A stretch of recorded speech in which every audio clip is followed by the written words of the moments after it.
Last Sunday we talked about that when life gets crazy, what do you do?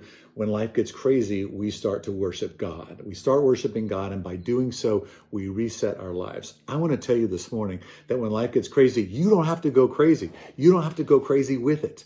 And I think that that's one of the things that I find in Christians all over the planet is that life starts to get crazy, and we get to go crazy. We start going crazy with it. But I want to tell you today that you do not have to go crazy because life is going crazy. That you can actually start worshiping, and by doing so, and why am I saying it this way? Because what ends up happening is a lot of times we'll say, well, when life goes crazy, then I just need to read the Bible more. But you can read the Bible more and still go crazy. I want to assure you of that.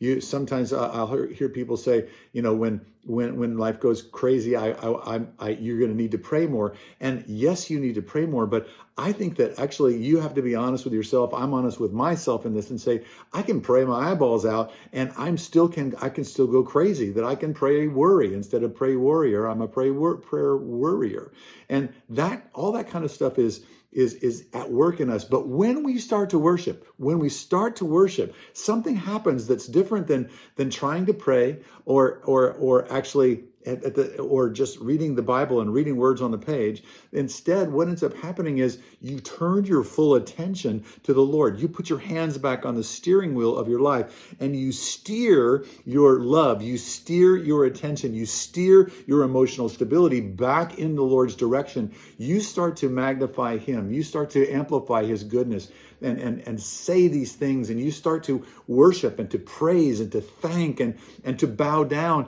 And what ends up happening is your life turns with that, and you start actually calming down. That you start not feeling like the tail that's being wagged all the time, but the dog that the tail is wagging. Oh, that's a bad illustration, but you hear what I'm saying, that you're not out of control, that what's happening outside of you might be out of control, but when you worship, you take control back again of the things that are going on in your life. You don't have to go crazy when the world is crazy.